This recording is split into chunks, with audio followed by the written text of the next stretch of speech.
생생경제. 네, 김은경의 생생경제 3부 시작하겠습니다. 생생경제 퀴즈 다시 한번 알려드릴게요. 일정한 금액을 일정한 기간 내에 지급하겠다라고 약속하는 증서를 말합니다. 예를 들어서 뭐 한 달에 100만 원을 한 달 뒤에 100만 원 주겠다라고 이제 종이에 써서 주는 건데 기업이 물건을 샀을 때 한 달 후에나 돈이 들어온다고 했을 때요. 외상 개념으로 이것을 발행을 하기도 합니다. 많이 발행해 놓으면은 막지 못해서 부도가 나기도 하는데 이것은 무엇일까요가 오늘의 문제였고요. 보기 드리겠습니다. 1번 어음, 2번 얼음, 3번 어흥입니다. 답 아시겠죠? 1번 어음, 2번 얼음, 3번 어흥입니다. 정답은 오늘 방송이 끝내 오후 5시까지 짧은 문자는 50원, 긴 문자는 100원이 부과되는 휴대전화 우물정의 0945번으로 보내주시면 되고요. 문자 보내주신 분들 중에 선정을 해서요. 오늘 경제신간에서 소개를 해드린 책입니다. 내 아이에게 무엇을 물려줄 것인가. 책을 보내드리고요. 또 문정아 중국어, 온라인 중국어 수강권을 보내드리도록 하겠습니다. 정답은요. 5시까지 우물정의 0945번으로 보내주시면 됩니다. 금요 대기회 생생경제 금요기회. 네, 집값, 전세값도 높습니다. 또 높은 게 있다면은 복비 아닐까 싶은데요. 공식적으로는 부동산 중개 수수료라고도 얘기를 하는데 부동산 중개업체들이야 이걸로 돈을 버는 것이기 때문에 높은 것이다라는 지적에는 이의가 있을 수도 있겠습니다. 그렇지만 또 굉장히 높은 집값과 전세값에 허덕이고 있는 사람들은 좀 덜 내고 싶은 게 인지상정이 아닐까 싶은데요. 지금 중개수수료에 대한 조례 개정안이 강원도는 통과가 돼서 시행이 됐고요. 곧 5개 시도도 따라가게 되는데 서울은 지금 문턱 넘기가 좀 어려운 그런 상황인 것 같습니다. 그래도 이제 조례 개정안이 의회에 올라가게 되는데요. 반값 복비, 반값 부동산 중개 수수료라는 것이 어떤 것이고 이게 흘러가는 방향에 대해서 맞는 것인지 한번 좀 진단을 해보도록 하겠습니다. 오늘 토론 함께해 주실 분입니다. 먼저 한국공인중개사협의회 부동산정책연구소 고문이신 숭실사이버대 부동산학과의 김학환 교수님입니다. 안녕하십니까? 네, 안녕하세요. 예, 그리고 이영찬 국토연구원 책임연구원님도 나오셨습니다. 안녕하십니까? 안녕하세요. 네, 두 분도 인사 나누시죠. 안녕하세요. 네, 안녕하세요. 네, 먼저 이제 두 분께 여쭤보고 싶은 게 이해 쉽게 하기 위해서 복비라는 표현을 우리가 그냥 쓰고 반값 복비 이렇게 그냥 표현을 하거든요. 근데 중개사 협의회인가요? 거기서 이거 쓰지 말라고 얘기를 했던 걸로 알고 있는데 김학환 교수님 이 말이 틀린 말인가요? 네, 그렇습니다. 한국공인중개사협회입니다. 예. 네, 그런데 이게 주택에 관한 중개보수 중에서 현행 그 조례에서 예. 정하고 있는 요율 구간 가운데서 가장 거래가 많은 구간이 매매는 2억에서 6억 구간이고요. 임대차는 1억에서 3억 구간입니다. 네. 그런데 이게 조례상 그 현행 요율이 각 0.4%와 0.3%로 되어 있거든요. 네. 그런데 이것은 원래 그보다 상위의 공인중개사법 시행 규칙에서 법령상의 상한 요율은 각 0.9, 0.8%로 되어 있습니다. 그래서 이렇게 조례 요율이 현행 그 법령상의 상한 요율과 비교해 보면 이미 절반 이하로 돼 있습니다. 네. 그런데 이번에 국토부나 언론 등에서 이거를 자꾸 반값 복비니 반값 중개 수수료니 네. 이렇게 이야기를 하고 있어요. 예. 그런데 이렇게 이미 현행 요율이 예. 절반으로 낮아진 상태에 있는데도 불구하고 그런 말들을 하니까 소비자들은 어떻게 오해를 하느냐면 모든 구간에서 이렇게 반값이다. 현재 모든 구간에서 반값으로 떨어지는 거다. 이렇게 생각을 하고 있습니다. 그런데 이번에 조례 예. 개정에 초점이 되는 거는 사실은 그 구간이 아니거든요. 6억부터 9억까지인가요? 예. 매매는 6억 이상의 예. 구간, 네. 임대차는 3억 이상의 구간이거든요. 예. 그런데 이렇게 해서 참 어려운데 중개사 사무소에 와가지고 왜 반값인데 더 받느냐 이렇게 얘기를 하니까 참 고통스럽고 네. 또 중개사들 입장에서는 정말 분통이 터지는 일이라고 볼 수가 있습니다. 반값도 잘못된 거고. 그렇습니다. 예. 네네네. 그래서 그거는 조금 그런 표현을 네네. 언론에서도 자제해야 되고요.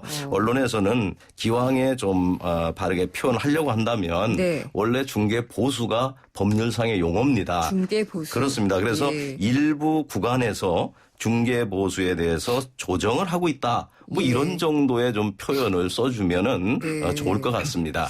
그래요. 그러면은 이영찬 연구원님께서는 이 반값 복비 이 표현이 뭐 어폐가 있다는 거는 인정을 하실 거는 같은데 쓰면 안 될까요? 반값법이라는 표현 자체는 네. 지금 국토부에서 제시한 권고안에 따르면 일부는 맞고 일부는 예. 틀리다고 볼 수가 있겠습니다. 예.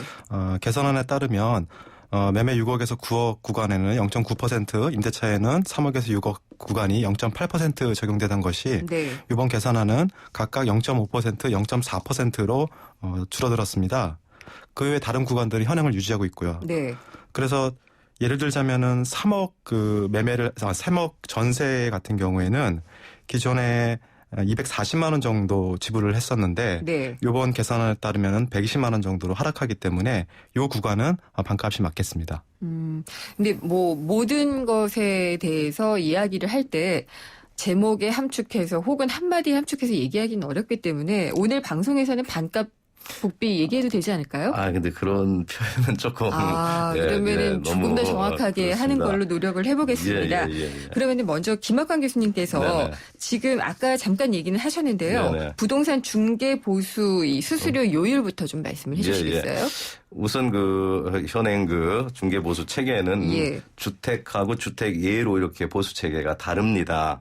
근데 이제 주택은 매매 교환은 0.9%, 임대차는 0.8% 이내에서 구체적인 것은 각 시도 조례로 정하도록 하고 있습니다. 그런데 네. 조례에서는 매매 교환은 거래 금액별로 0.4%에서 0.9%, 임대차는 0.3%에서 0.8%로 이렇게 구간별로 각각 요율이 상한 요율이 정해져 있습니다. 예.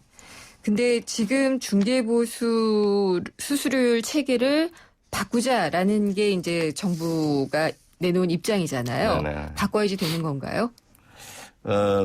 제가 볼 때는 좀 그럴 필요성은 있습니다. 왜냐하면 네. 지금 전세에서 월세로 이렇게 전환이 가속화되고 있기 때문에 거기에 따른 우리가 중개보수 요율 산정에 있어서 거래 가액을 산정하는 게 있습니다. 네. 그래서 이게 지금 조금 방식이 조금 바뀌어져야 되고요. 예. 그다음에 또 일부 주거용 오피스텔 임대차하고 주택 임대차의 경우에 일부 조금 보수의 불균형 현상이 좀 시민들이 느끼기에는 있을 수가 있어서 요거를 좀 시정할 필요성이 있고요. 네. 그다음에 이 또 개업 공인중개사들의 손해배상 책임 등이 강화되고 있습니다. 종전과 달리. 그래서 여기에 대해서 좀 보수를 좀 현실화 이렇게 시킬 필요가 있지 않느냐. 네. 이런 등등에 의해서 조금 손을 볼 필요는 사실은 있는 것이죠. 그러면 김 교수님 말씀을 들으면 이 중개보수 체계에 대해서 대대적인 수정을 하는 것이 아니라 어떤 부분적인 수정 정도가 필요하다는 뉘앙스로 들리는데 맞나요? 우선은 제 입장에서는 아예 중개보수 체계를 예. 전면적으로 좀 개편하는 것이 바람직하다고 보여지지만 네. 그래도 부분적으로라도 그런 문제점들이 있기 때문에 네. 이런 것들에 대해서는 좀 손을 볼 필요가 알겠습니다. 있지 않느냐 그렇게 생각합니다. 그러면은 이영찬 책임연구원님께서는 이 지금 김 교수님이 말씀하신 것과 의견이 좀 다르실 것도 같은데 어떤가요? 이 중개보수 수수료 체계를 전면적으로 좀 개편을 할 필요가 있나요? 저희 중개보수 체계가 지난 2000년도에 적용이 돼서 15년 네. 동안 지금 계속 시장의 어떤 변화를 반영하지 못하는 상황이었습니다. 일례로 주택 가격은 2013년도를 기준으로 해서 전국 매매 가격은 4.5%, 전세는 5.4% 상승했고요. 네. 수도권의 경우에는 매매 5.3%, 전세 5.9% 상승했습니다. 서울시 경우에는 5.5%, 5.8% 가까이 상승한 거로 봐서서 아무래도 이 주택 그 가격 상승에 따른 네.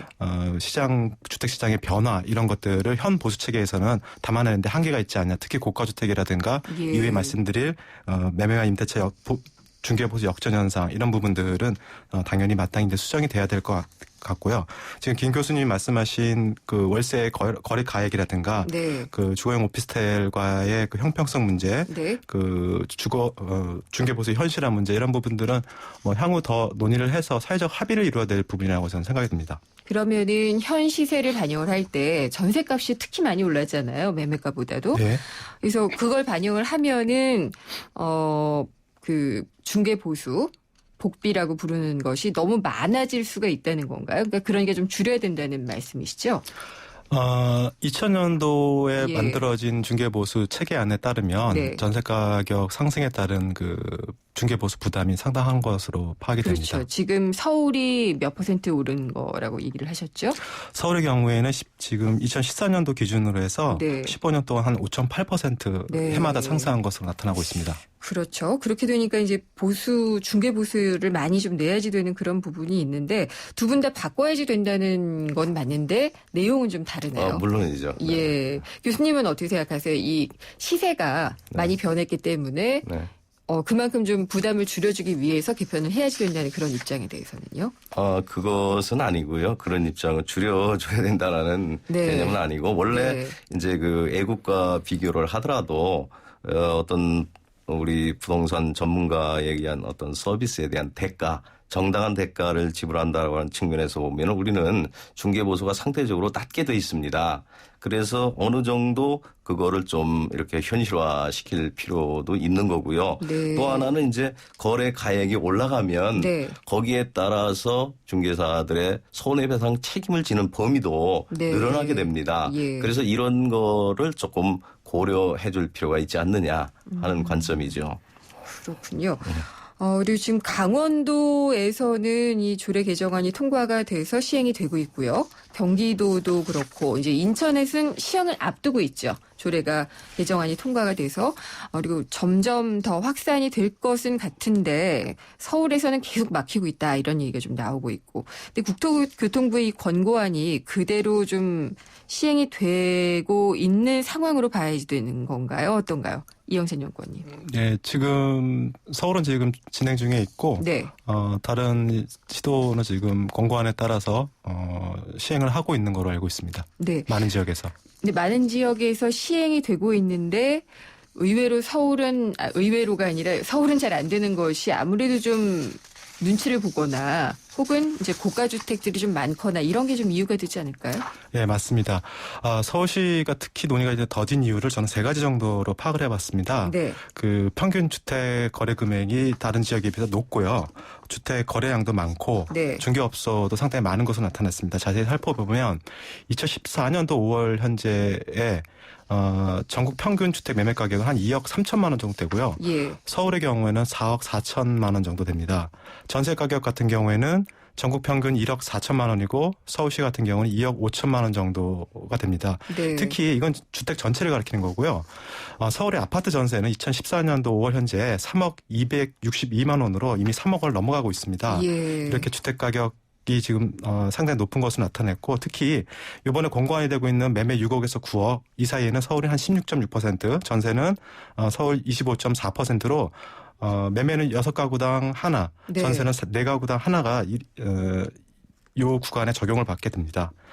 주택 거래량도 상당히 많은 거로 나타나고 있는데요. 네.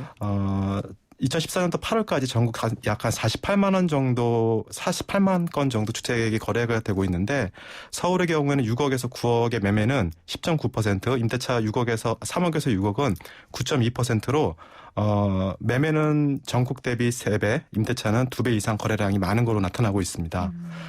중개업소도 상당히 많이 집중되어져 있습니다. 네. 중개업소가 약 지금 조사에 따르면 전체 중개업소가 한 8만 2천 개소가 되는데 수도권 한 60%가 집중되어 있고요. 특히 네. 서울 지역은 26.2%로 전국 중개업소의 4분의 1 정도 차지하고 있습니다. 예. 이런 것들로 봐서 예. 이해 당사자들이 많고 적용 구간의 비중이 높다 보니까 서울시에서 합의를 이루기 좀 어려워 보이는 것 같습니다. 다만 그러면은 15년 전인 2000년에는 매매가 6억에서 9억 그리고 전세가 지금 3억에서 저긴가요? 6억인가요? 예, 맞습니다. 예, 그 구간은 어느 정도 됐었고 지금 많이 늘어난 건가요? 한 1% 정도 됐었다라고 제가 언뜻 봤었던 것 같은데 매매 부분이요? 예, 그런 걸로 알고 예. 있습니다. 예. 근데 지금은 이 6억에서 9억에 걸리는 집들이 많다는 얘기잖아요. 예, 이제 서울시 같은 경우 매매 예. 6억에서 9억은 6가구당 1가구 정도 해당합니다. 그리고 전세는 3억에서 6억인데 이 가구의 비중도 아까 26점 몇 %라고 하셨나요? 25.4%로 25.4%. 4가구 중 1가구 정도 네. 해당합니다. 그러니까 상당히 좀 많이 걸리는 것이 아무래도 중개업소들에게는 이 생존의 문제가 되니까 그렇지 않나라는 생각인데 김 교수님 예. 어떤가요? 근데 제가 볼 때는 이제 또 서울시의 이런 소위 말해서 그 신설 요번 구간의 네. 경우에 해당하는 경우가 이제 상대적으로 비중은 이제 좀 높죠. 네. 그렇지만 이제 서울시에서 조금 이제 조례 개정에 대해서 다소 늦어지고 있는 것은 뭐냐면 기본적으로 그 국토교통부에서 이번 중개보수 조례 개정과 관련해서 권고안을 주고 있거든요. 네. 근데 이 권고안에 여러 가지 그 문제점이 있습니다. 어떤 게 있을까요? 예, 그래서 이제 어쨌든 제가 문제점을 말씀드릴게요. 네. 또 그 권고안에 많은 문제점이 있는데 이거를 지자체가 그대로 답습한다라는 건 더 문제죠. 그래서 이런 걸 좀 인식하고 있다라고 볼 수 있습니다. 그래서 네. 또 이게 조례로 정하도록 하는 거는 각 그 시도 사정을 고려해서 달리 정할 수 있도록 하는 건데 일률적으로 정하도록 하는 건 의미가 없지 않습니까? 네. 그래서 이런 것 등을 여러 가지를 고려해서 아마 신중하게 예. 접근하려는 입장이 아닌가 이렇게 생각이 되고요. 네. 그다음에 이제 국토부 그 권고안에 이제 여러 가지 좀 문제점이 많이 있습니다. 우선 이게 아마 출발하게 된 것이 이제 보면은 어떤 좀 서민들의 부동산 거래 비용을 절감해서 네. 거래도 좀 활성화시키겠다. 활성화시키자. 예. 또 뭐 아까 나온 매매와 임대차 보수 역전 현상도 좀 해소하겠다. 예. 또 주거용 오피스텔과 주택 중개 보수도 좀 불균형을 시정하겠다. 네. 또 아까 같이 뭐 15년 만에 어떤 시장 상황이 조금 변해했으니까 달라졌으니까, 예. 고가 주택도 좀 재설정하겠다 이런 것들이거든요. 근데 이게 보면은 최근 그 주택 거래량 증가하는 걸 보면은 중개 보수와는 이게 거의 무관하다라는 걸 시장에서 사실은 입증을 하고 있는 거거든요. 어떻게 보면 아직 중개 보수에 관한 조정이 이루어지지 않았지만은 네. 거래가 굉장히 늘어나고 활성화됐지 않습니까? 네. 그래서 2006년 수준 회복했고요. 예. 이 중개 보수가 더 유리해지면은 매매는 더 늘어날 수도 있는 거 아닐까요? 그거하고는 상대적으로 상관이 없나요? 상관성이 별로 없습니다. 네. 그리고 또 이제 아까 뭐 역전 현상도 현재 예. 조금 일부 구간에서는 여전히 문제로 남아 있고요. 예. 그리고 또 주거용 오피스텔에 대한 그 상한여율이 이렇게 낮추어짐으로 인해서 이게 주택하고 오히려 또 모순점을 초래하게 됐습니다. 무슨 얘기냐면은 주거용 오피스텔도 요즘은 고급스러운 게 많잖아요. 네. 그래서 9억 또는 임대차 6억 넘는 것도 많아요. 네. 이런데 주택 9억, 6억짜리 중개하는 거하고 주거용 오피스텔 9억, 6억 중개하는 경우에 불균형이 생기게 돼요. 네. 그 부분은 이런 이제 문제가 있습니다. 그리고 또 이게 뭐 15년 만에 어떤 이 시장 상황 변화를 고려한다고 하면서도 또 전세와 월세의 어떤 등가 현상이라든지 이런 거 산정에 있어서 여러 가지 조금 문제점을 내포하고 있죠. 알겠습니다. 의견이 굉장히 좀 다르게 얘기가 되고 있는데요. 지금 반값 중개 수수료 논란 에 대해서 이야기를 나눠보고 있고요. 금요기획 반값 중개수수료 논란에 대해서 숭실사이버대 부동산학과의 김학환 교수님 그리고 이영찬 국토연구원 책임연구원과 함께 이야기를 나누고 있습니다. 물론 이제 복비, 반값 이런 표현에 대해서는 이의를 많이 제기를 하셨는데요. 편의상 아무래도 좀 쓸 수밖에 없는 부분이 있어서 제가 계속 쓰고 있습니다. 3부는 여기서 마무리를 하고요. 토론 4부에서도 이어가도록 하겠습니다. 고우라 고우라 누가 이 세상에서 가장 이쁘니? 2588 홍대동 김수미. 나? 아니 나는 전화를 더 잘 받잖아. 나 경력자야. 미스 할매도 좋지만 대리운전 고객님 전화 받는 게 더 좋아. 잘생겼다 잘생겼어. 2588 2588 꽃보다 2588.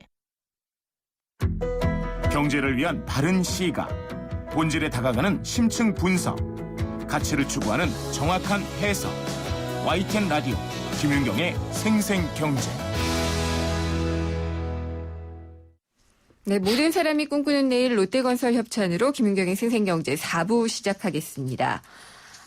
반값 복비, 반값 중개 수수료 여러 가지로 논란이 일고 있는 문제인데요. 오늘 금요기획에서 다루고 있습니다. 숭실사이버대 부동산학과의 김학환 교수님 그리고 이영찬 국토연구원 책임연구원과 함께 이야기를 나누고 있고요. 3부에서는 반값 복비라는 표현 자체에도 좀 어폐가 있다라는 이야기도 했고요. 그다음에 2000년에 이 만들어진 수수료 체계가 과연 15년이 지난 지금에도 맞겠느냐, 많이 바꿔야지 되는 것이 맞다, 이런 의견도 좀 이야기를 나눠봤습니다. 구체적으로 논란이 되고 있는 것 중에서 아직 못 짚어본 것이 상한요율이냐 고정요율이냐 이 부분인데요. 말도 어렵네요. 발음도 잘 안 되는데 이 부분은 어디 제가 이영찬 연구원님께 좀 여쭤볼까요? 예. 예, 상한요율, 고정요율 이게 뭐가 다른 건가요? 예, 말씀드리겠습니다. 상한요율은 예를 들어서 0.5% 이내로 지급한다라고 하면은 0.5% 이내에서 협의를 할 수가 있습니다. 네. 근데 고정요율은 0.5%라고 하면 네. 0.5%를 지불해야 되는 그러한 요율 체계입니다. 그러면은 지금 정부 권고안은 어느 쪽이다 이렇게 얘기할 수가 있나요? 예, 국토교통부 권고안은 상한요율제로 제시하고 있습니다. 상한요율제. 네. 그게 그러면은 집을 거래하는 사람들한테는 유리한 건가요? 소비자 입장에서는 협상의 여지가 있으니까 유리할 수 있습니다. 상한을 두니까 예. 더 낮출 수가 있고요. 예. 예, 김학환 교수님은 어떻게 설명을 해주시겠어요? 근데 이제 이게 예. 물론 뭐 일장일단이 있을 수는 네. 있습니다. 그러나 사실은 이제 원래 이 부동산 전문가가 제공하는 서비스에 대한 대가는 네. 자율 약정에 의하는 게 원칙인 것입니다. 그런데도 불구하고 이번에 이제 주택 중개 보수에 대해서 일부 구간의 경우에 이제 네. 그 신설된 가장 분쟁이 많았던 구간입니다. 여기에 대해서 이제 이거를 좀 고정시킬 필요가 있다라고 하는 이유는 어디에 있느냐면은 우선 그 법령에서 정한 상한 요율보다도 네. 아까 말씀드렸듯이 절반으로 조례에 의한 요율이 내려가는 것입니다. 네. 그리고 또 종래 이 구간이 뭐냐면 0.9, 0.8 이하에서 협의를 하도록 돼 있기 때문에 분쟁이 굉장히 많았어요. 그래서 그거를 이제 일단 조금 조정을 하는데 그 조정을 하는 기준이 뭐냐면 실제 받는 평균 요율을 기준으로 한 것입니다. 네. 예, 그런 것이죠. 그래서 분쟁 없이 조금 그거라도 이렇게 받을 수 있도록 해주는 게 이렇게 바람직하고요. 또 우리나라 현행 그 보수 체계를 보게 되면 법령에서 낮은 상한 요율을 정해놓고 네. 이거를 조례에서 다시 그거보다 낮춰가지고 정해놔가지고 완전히 꽁꽁 규제로 묶어놨습니다. 이렇게 규제로 완전히 꽁꽁 묶어놨는데 여기서 다시 또 협상을 해라. 협의 예. 이런 거를 이렇게 이야기하는 거는 이게 맞지 않는다는 것이죠. 그러면 경기도인가요? 약간 좀 절충안을 내놓은 것 같던데. 아닙니다. 아닌가요? 경기도도 상한요율제로 해서 아. 지난 31일부터 시행을 하고 있습니다. 상한요율로. 네. 그러면 정부의 권고안대로 가고는 있는 거네요. 맞습니다. 예. 근데 이게 지금 계속 일부 구간이라고 김학환 교수님께서 네. 계속 수정을 해주고 강조를 네네. 해주고 계신데 그러니까 모든 중개 보수가 낮아지는 것은 아니잖아요. 중개 보수 수수료율이. 물론 이제 이번에 네. 그 조정하는 건 그렇긴 합니다. 그런데 이제 기존의 이제 저가 구간의 경우에도 이미 법령에서 정한 상한 요율보다 네. 서민 주택 거래자들을 위해서 예. 그 상한을 이미 낮춰놓은 겁니다. 그래서 이미 서민 주택 거래자들이 원래는 법령에 정한 상한 요율대로 하면은 네. 매매 0.9, 임대차 0.8이 상한입니다. 그런데 보호를 해주기 위해서 낮춰놔서 이미 혜택을 보고 있는 거라는 얘기죠. 네네. 혹시 그러면은 이제 고정 요율이 된다면요. 이영찬 연구원님께 네. 여쭤볼게요. 중개업체들끼리 그냥 짜면 되잖아요. 담합. 그럼 되지 않을까요?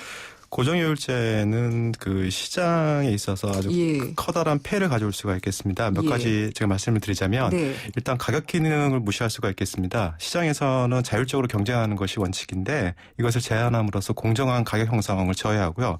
두 번째로 이렇게 형성된 가격으로 인해서 소비자는 그 부담을 안게 됩니다. 네. 결국 중개 의뢰자인 소비자는 중개사들보다도 정보의 양이나 질이 좀 제한적이거든요. 예. 이러한 흔히 말하는 경제학에서 얘기하는 정보 비대칭성으로 인해서 소비자는 협상에서 열의에 네. 처하게 됩니다. 예. 이럴 경우 고정요율을 한다면 소비자의 선택권은 더욱 제약이 되고 그 비용은 결국 소비자의 부담으로 전가가 되겠습니다.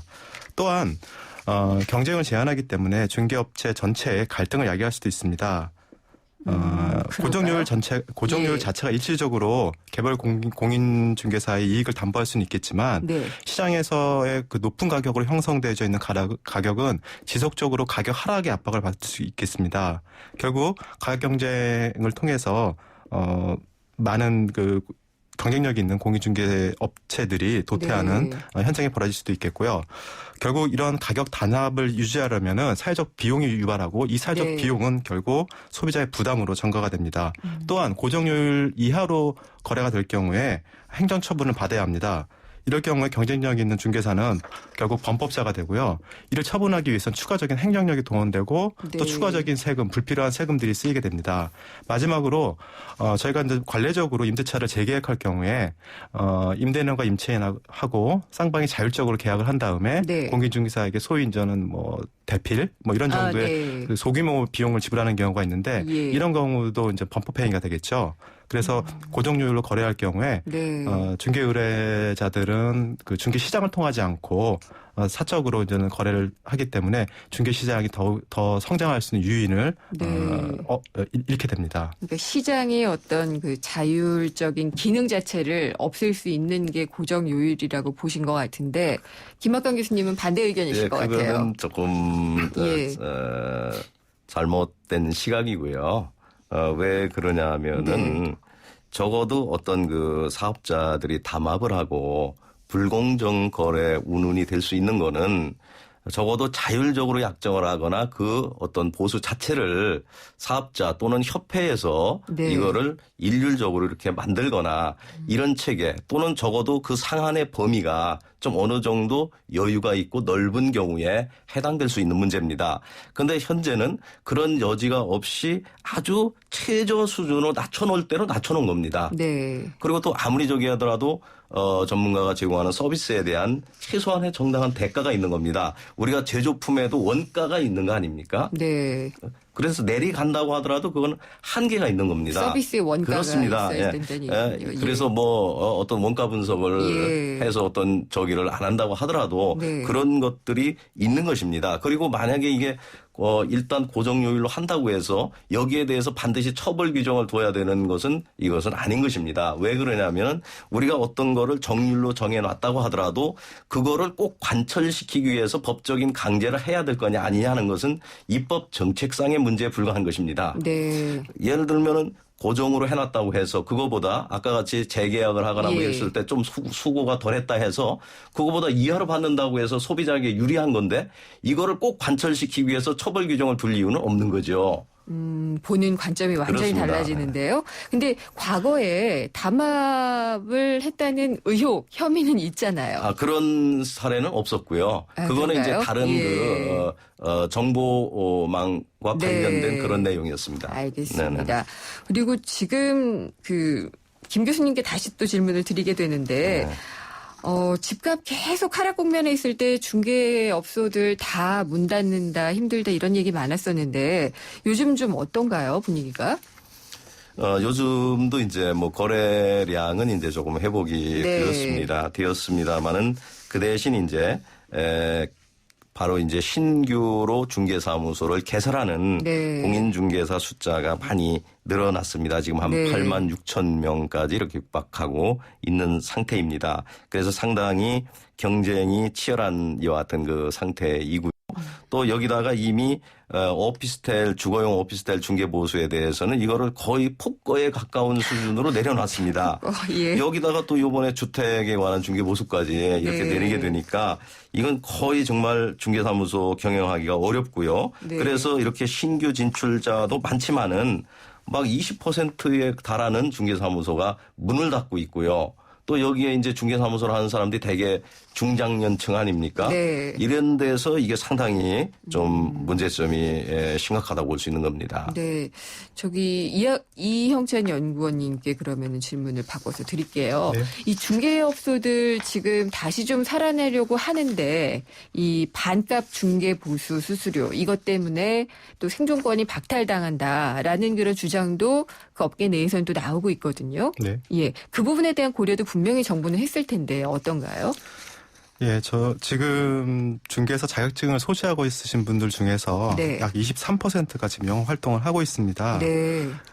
이번 국토교통부의 그 공고안은 네. 일정 부분 그 중개업자들의 그 수익을 네. 보전을 하면서 유지를 하면서 소비자의 부담 등을 일부 이제는 저감시켜주는 네. 그런 취지에서 만들어졌고요. 결국 이런 제도 변화에 따라서 시장의 충격과 혼란을 최소화하는 방향으로 제도화되었다는 걸 말씀드리고 싶고요. 네. 결국은 중개 서비스의 질 제고를 위해서 중개업체 전체의 혁신적이고 자구적인 노력도 필요할 것 같고요. 결국 그 소비자가 떠안게 되는 그 부담을 예. 중개 의뢰인한테 전가하는 것은 사회적 그 후생을 저하시키는 일이기 때문에 바람직하지 않다라고 보여집니다. 이 말은 제가 조금 어려운데요. 그러니까 업계 전체가 어떤 서비스 개선, 혁신을 좀 해야지 된다라고 얘기를 하셨고 뒷부분에 말씀하신 것도 조금 이해가 안 되는데 좀 풀어서 예로 설명을 해주시면 어떨까요? 많은 그 중개 의뢰인들이 네. 다들 그러시지는 않겠지만 중개 서비스에 대한 그 불만 이런 불만들, 것들이 저희 예. 조사에 의하면 많이 노출이 되고 있거든요. 예. 그런 점들에 대해서 중개 서비스 업소들이 좀 더 좀 서비스 질을 제고할 수 있는 방안들을 강구해야 되지 네. 않을까라는 생각이고요. 예. 그 중개업소의 그 수익 악화를 네. 어떤 중개 보수 요율이라든가 이런 식으로 해서 소비자한테 전가시키는 것은 예. 사회적으로 바람직하지 않다라는 이야기입니다. 요율은 지금 권고한 대로 좀 낮추는 것이 맞고 생존을 위해서는 서비스 개선이나 이런 것들을 좀 꾀해야 된다는 말씀인데요. 김 교수님. 근데 지금 자꾸 네. 뭐를 전가를 한다 이러는데 전가, 예. 이거는 조금 좀 어폐가 있는 것 같고요. 정당한 보수다라는 이거는 말씀이시죠? 전문가가 정당한 보수를 받아야 되고요. 그리고 네. 또 지금 중개 서비스 문제를 말씀을 하시는데요. 예. 종전에 이제 우리가 그 미국이나 일본 등과 비교해서 서비스 수준이 낮다고 지적된 게 하나 있었어요. 그게 바로 차이점이 나는 게 뭐냐면 체크리스트 제도였습니다. 체크리스트. 예. 이게 이제 이 현재는 그래서 우리도 그 중개대상물 이게 이제 확인 설명을 하는 건데요. 확인 설명을 상세하게 하도록 이제 바꿨습니다. 네. 그리고 또 그 외에도 부가적인 서비스를 많이 하고 있어요. 또 이제 인근 전문 자격사와 비교를 해볼 때 법무사 같은 경우에는 이제 우리가 네. 부동산 이제 매매하고 나면은 이제 거래 신고를 하면은 한 건당 3만 원을 받아요. 네. 근데 공인중개사는 의무 사항이에요. 한 푼을 받기는커녕.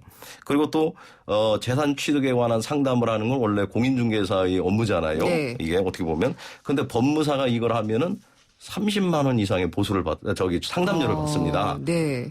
이렇게 아예 보수표가 법무사의 경우에 딱 정해져 있습니다. 네. 그래서 이런 점에서 이게 좀 문제가 되고 또 하나 이제 이쪽을 이제 이해를 하셔야 될 게 이 중개 보수는 결과 보수입니다. 네. 아무리 집을 많이 보여주고 노력을 하고 다 했다고 하더라도 실제 거래가 성사되지 않으면 한 푼도 못 받게 되는 겁니다. 그렇죠. 예. 네, 그래서 이런 속성을 좀 이해를 해야 돼요.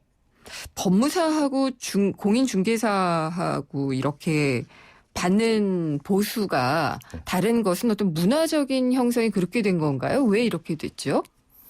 이제 이렇게 요번도 보면은 네. 어떤 전문가의 서비스에 대한 대가. 예. 일본 같은 경우는 이제 이거를 국토교통성의 그 고시로다가 정하고 있어요. 중개보수를. 근데 이제 매매 같은 경우는 이제 거래 가액에 따라서 네. 3%에서 5%까지입니다. 우리 지금 조례 요율하고 비교해 보면 10배 정도 수준이에요. 그런 수준이고 또 이제 이렇게 뭐 그 소비자하고 직접 붙여가지고 네. 어떤 그 보수에 대해서 얘기를 하게 하고 이러지 않습니다. 그런데 유독 이 지금 공인중개사의 중개 보수만큼은 예. 국토부 입장에서도 그렇고 다 이렇게 소비자하고 말하자면 이렇게 직접 뭔가 논의를 하게 만들고 있지 않습니까? 그러니까 소비자들은 그런 게 왜- 입장에서는 예. 항상 예. 한 푼이라도 더 안 주려고 그러고 이런 입장이죠. 이건 예. 포퓰리즘적인 이런 사고를 가지고 있는데 네. 여기에 휘둘려 가지고 뭐냐면 어떤 정당한 중개보수 체계를 정립하고 그거에 의해서 부동산 서비스 산업을 발전시키겠다. 이런 거가 없는 거죠. 이거는 잘못된 겁니다. 그러니까 이 잘못된 뿌리는 어디 있을까라는 걸 제가 질문을 드렸던 건데요. 네, 네. 예, 뭐 우리 어떤 그 문화적인 역사적인 그런 것 문제일까요? 등등과 이제 네. 기본적으로는 이제 예. 어떤 정부 소비자의 이제 어떤 인식을 지금까지 이제 좀 잘못했던 거를 바로 잡아야 되는데 그런 것들이 아직 좀 문제가 되고 있는 겁니다. 네. 중개사협회 쪽에서 항상 예. 이제 비교를 할 때 이제 해외 사례하고 이제 네. 퍼센테이지를 비교하는 경우가 많은데 그렇죠. 그거를 단순 퍼센테이지로 비교하는 데는 무리가 있습니다. 예. 다시 말씀드리자면은 거래 금액이라든가 거래량이라든가 거래 빈도 그리고 기타 이제 거시경제적인 요소 예를 들자면은 뭐 물가지수라든가 네. 경제 성장이라든가 그 지금 전 사장께서 말씀하신 것처럼 사회 문화적인 요인들 네. 이런 것들이 전반적으로 고려가 돼야 되는데 아직까지 그거에 대한 연구라든가 분석은 없고 오로지 이제는 퍼센테이지로만 비교하는 것들이 지금 보여지는데 네. 그렇게 비교하는 것은 한계가 있다고 보여집니다. 아, 그렇군요. 그럼 어쨌든 간에 그런 문제들이 중개를 하시는 분들 그리고 중개를 의뢰하시는 분들에게도 다 지금 뭔가가 부당하다, 뭐가 모순돼 있다 이런 게 느껴지니까 점점 좀 바꿔 나가야지 되는 것은 맞는 방향이지 않나 이런 생각이 좀 드네요. 그 초반에 말씀을 하시기는 했는데 중개보수가 내려가면은 거래가 활성화되지 않겠느냐라고 제가 질문을 드렸더니 김 교수님은 그렇지 않다라고 얘기를 하셨는데 이 연구원님은 어떻게 생각하세요? 이 토픽 자체는 아주 흥미로운 연구 주제라고 생각이 듭니다. 예. 다만 일반적으로 주택에 대한 그 수요는 경제적인 요인이라든가 가구적 요인 그리고 네. 주변 특성 요인에 따라서 결정이 되고요. 네. 이런 주택에 대한 수요가 최종적으로 나타나는 것이 중개 거래 현장이거든요. 근데 결국 거래 현장에서는 우리가 임대를 할 것인가 아니면 매매를 할 것인가 아니면은 네. 주거를 이동할 것인가 이런 고민들을 하게 되는데 예. 경제학에서는 이런 것들을 사용자 비용으로 분석을 하고 있습니다. 사용자 비용에 있어서는 대출금을 받는 그 이자 비용이라든가 네. 부동산 거래에서 발생하는 뭐 흔히 우리 이제 취등록세 예. 그리고 유지관리비 그리고 또한 중개 수수료가 포함되어 있습니다. 이런 것들을 봐서 사용자 비용을 최소화하는 선택 지점에서 소비자는 선택을 하게 되는데요.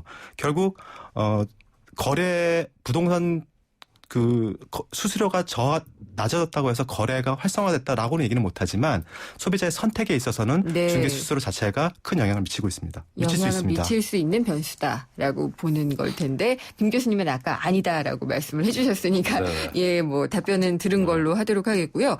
아까 이제 계속 강조를 해주셨던 부분이 그 주거용 오피스텔 중개 보수 부분. 김 네. 교수님께서 계속 말씀을 해주셨거든요. 네, 네. 이번엔 논의가 안 되고 있는데 이것도 역시 논란이잖아요. 다시 한번 좀 정리를 해주시겠어요? 네네. 이미 이제 주거용 오피스텔은 예. 이제 그 부분에 대한 중개보수는 조례로 정하는 것이 아닙니다. 네.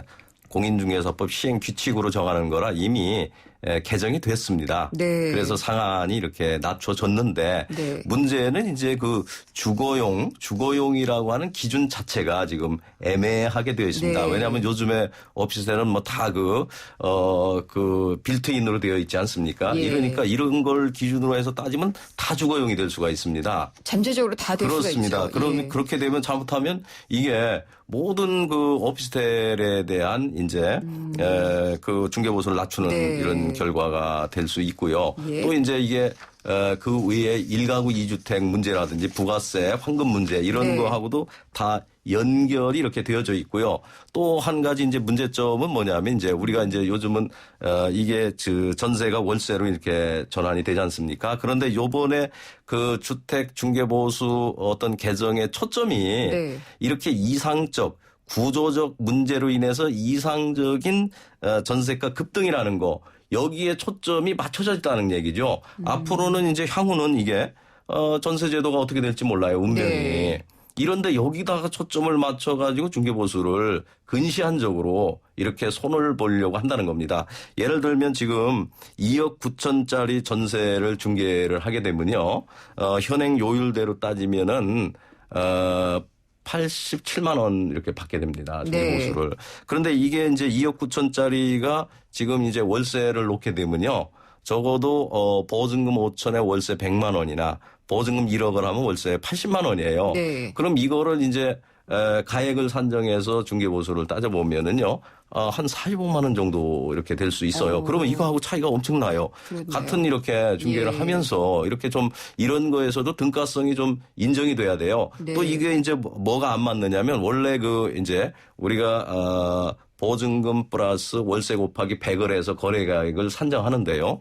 이게 한국은행 기준금리 5.25% 시대에 만들어진 산식이에요. 아, 그걸 역시 이것도 기준으로. 예, 그렇군요. 근데 지금 이제 1% 시대 아니에요. 그러면 네. 여기에 맞게 그런 것도 좀 바꿔줘야 되는 겁니다. 네. 알겠습니다. 이 연구원님께서는 여기에 대해서 말씀하실 부분이 있으신가요?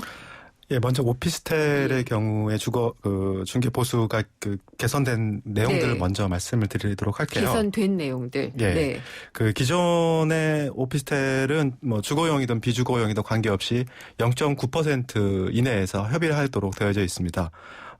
주택의 경우 1억짜리를 살 경우에 0.3%거든요. 네. 30만 원인데 오피스텔은 90만 원입니다. 네. 오피스텔의 경우에는 대체적으로 신혼부부라든가 우리가 흔히 말하는 그 주거 취약계층들이 거주하는 경우가 많은데 이분들의 입장에 있어서는 그 중개보수 90만 원은 상당한 금액으로 부담이 되는 게 네. 사실이었습니다. 예. 그래서 저희가 일정 부분 아까 주거용 오피스텔의 기준이 없다고 하셨는데, 입식부엌이라든가 화장실, 욕실 등 일정한 설비를 갖추고, 국민주택 규모인 85제곱미터 이하이면서 주거용으로 사용하고 있는 그 오피스텔을, 매매의 경우에는 0.5% 이하, 임대차의 경우에는 0.4% 이하로 적용을 하게 됐고요. 아, 설비 여부에 따라서도 구분이 되고 있군요. 예, 설비 여부와 네. 면적을 기준으로 삼았습니다. 면적, 예.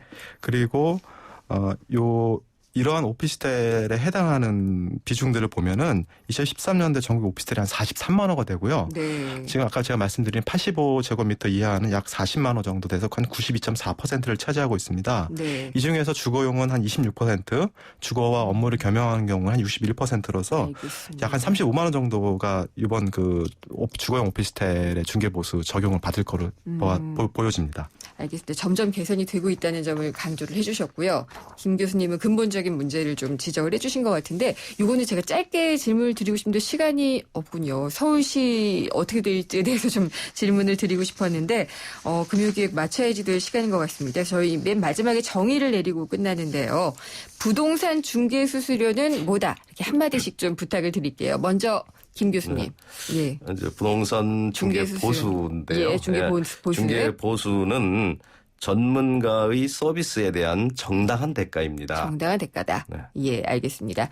이형찬 연구원님. 예. 예, 저는 중개보수는 윤활유다. 윤활유다? 예. 예. 중개 거래 원활하게 하기 위해서는 꼭 필요한 제도입니다. 그러나 네. 그렇지만 넘칠 필요는 없습니다. 아, 그렇군요. 예. 그러니까 정당한 대가다라는 그 정의에는 제대로 받아야지 된다라는 맞습니다. 어떤 필연성이 들어있는 것 같고요. 윤활유다라는 것은 좀 어느 정도의 그 도움도 되지만 악용될 수도 있는 그런 측면을 다 얘기를 해주신 것 같습니다. 아, 예. 오늘 반값 중개 보수 논란에 대해서 이야기를 나눠봤고요. 숭실사이버대 부동산학과의 김학환 교수님 그리고 이형찬 국토연구원 책임연구원과 함께 이야기를 나눠봤습니다. 두 분 오랜 시간 감사합니다. 고맙습니다. 반갑습니다. 생생경제를 다양하게 만나는 방법. YTN 라디오 앱 예스와 YTN 라디오 웹사이트, 팟캐스트를 통해서 실시간 청취와 다시 듣기가 가능합니다. 언제 어디서나 손쉽게 만날 수 있는 생생경제. 참 좋다.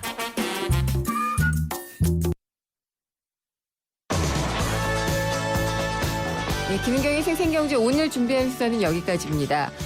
경제 신간과 문정아 중국어 온라인 수강권 당첨되신 분 알려드릴 텐데요.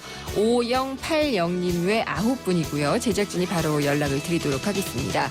생생경제에 다시 들어보실 수 있는데요. 홈페이지와 팟캐스트 또 스마트폰 애플리케이션 예스를 통해서 다시 듣기 가능하십니다. 또 인터뷰 내용은 전문으로도 확인하실 수가 있고요. 제가 퀴즈 정답을 안 알려드렸네요. 정답은 1번 어음이었습니다. 예, 오늘 순서는 여기서 마치고 다음 주에 뵙겠습니다. 김윤경이었습니다.